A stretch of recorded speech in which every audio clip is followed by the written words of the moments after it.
The 2024 Mercedes MayBach EQS680, the sad downfall of the MayBach brand. I know that's a strong and sad statement, but come on, look at this thing. How can I be excited about this? I actually despise all of the Mercedes EQ models. I really do not like the way any of these products look.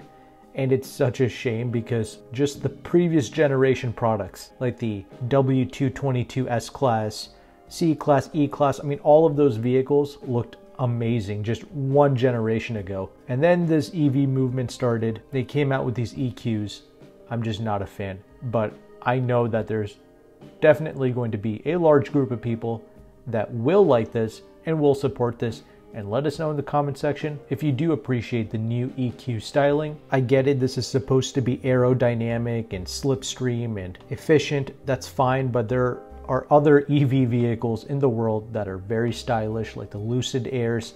Even the Tesla products, in my opinion, look better than this. But let's talk about this $180,000 starting price SUV and what can potentially make this quote-unquote special. Okay, obviously this SUV is based upon the EQS SUV that was introduced in 2023. We no longer have the third row seat, but instead it is a 2-row now, and you have the option of getting it with the bench in the rear, or you can get it with the individual bucket seats. If you want to make it a little bit more luxurious, make it into a 4-seat limousine type vehicle. And that's a no-cost option. You can go either way. And just to differentiate it from the EQS regular SUV, they have done some things in the rear bulkhead to make it quieter. That was the main goal with this MayBach SUV. They wanted to make the rear occupant space quieter. So this isn't just a rebadged standard EQS with a bunch of MayBach logos all over the place and some quilted seats and pillows. No, they did make some subtle improvements to differentiate it and make it quieter compared to a regular EQS. It's going to come standard with some 21-inch wheels, a ton of chrome, and you get standard Nappa leather seats with heating, ventilation, and massage for all of the seats. And you get the typical high-class limo-like features like the champagne glass holders, a refrigerator, a place to put your tablet, a little folding picnic tray, and all the typical luxury things that you've been seeing for the last 20, 30, 40 years now.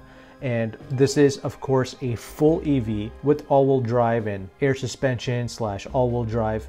We have your 649 horsepower and 700 pounds-feet of torque. We don't know the official EPA range, but it should be around 300 miles. And I think Mercedes did recently get access to the Tesla supercharging network. So there is that. And as I mentioned before, it is about $180,000 starting.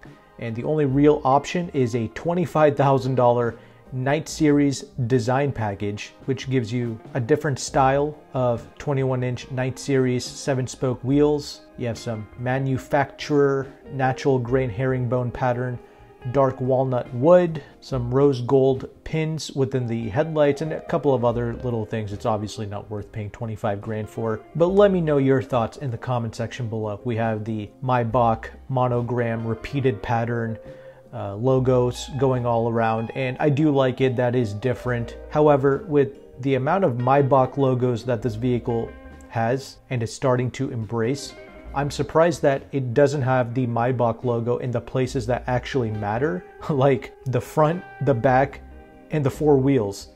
They all use the Mercedes logo. We live in this brand whore society. The whole point in paying 180 grand for this is to get the MayBach logo in the places that matter. It doesn't even matter if this is a good product or not. That's actually completely irrelevant. Heck, even the way it looks doesn't really matter. I know I griped about that, but really what matters is having that logo plastered everywhere. That one shop, RDB LA, that customizes all of the rich people's cars. The first thing that they do with the Mercedes MayBach products is replace the Benz logos with the MayBach logos. But honestly, by the time you buy this, ship it over there, have the logos changed, and they charge their fee and their labor for doing all of that, you might as well have just graduated and purchased a real luxury branded vehicle like a Bentley. You know what I mean? for around 200, 220 grand. You might as well have just stepped up to that. And at least with the Bentayga, you're in the highest upper echelon of society. I mean, people think you're doing something when you pull up in like a measly BMW X3 or an Audi Q5. People think you're doing something when you pull up in that. This world worships European vehicles. They really think there's something special. So imagine you pulling up in a new Bentley SUV. Now, that's proper. Heck, you can even get certified pre-owned Bentaygas or even a certified pre-owned Aston Martin DBX for like 120, 150, something like that. Once again, you're in the upper echelon of society when you purchase into those types of vehicles. And it's great for making a statement or gaining clientele if you're a real estate agent, etc., right? After all, things like BMW X5Ms and Porsche Cayenne turbos can reach 150, 180 in terms of its pricing. Not to mention, this is a full EV product. I recently covered EV fires in a previous video, which I will have linked in the description box and in the pinned comment. But a Mercedes EQE sedan randomly caught on fire and just burned down a house in Florida. A person just had it parked in their garage. They weren't even charging it, and the thing just blew up, caught on fire, and burned down their property. And Mercedes said that it was due to a software glitch that didn't alert the driver or the vehicle that there was a malfunction in the battery cell, and it just blew up. So that's another thing you have to consider with these full EV products. I get it, because this is a Mercedes. Nobody cares if it does blow up. They're going to continue to worship this anyway. But it's just that this MayBach, right? These products just don't seem to have the same level of swagger that it once did. Like back in 04 when they came out with the MayBach 57 and the 62. Now those products, they just hit different. I love those first gen MayBachs. I know it looked very similar to the S-Class of the time, but it had a presence and a swagger about it. These new vehicles really don't. Now, I don't mind the GLS 600 and the, I guess, S-Class sedan MayBach products, at least from the exterior. Now with the interior of these new EQS and the S-Class sedan, at least, you just have these massive tablets everywhere. You just don't have the same sense of interior quality or specialness, quite frankly. Now with the GLS 600, at least, it has the more old school Mercedes interior with the physical buttons and switches for the HVAC, so that's a little bit better. I don't really mind that, but once again, if you're going to be spending 180K on one of these MayBachs, you can just step up to something like the Bentayga. But I don't know. Let me know your thoughts in the comment section below. Do you like the new EQ designs?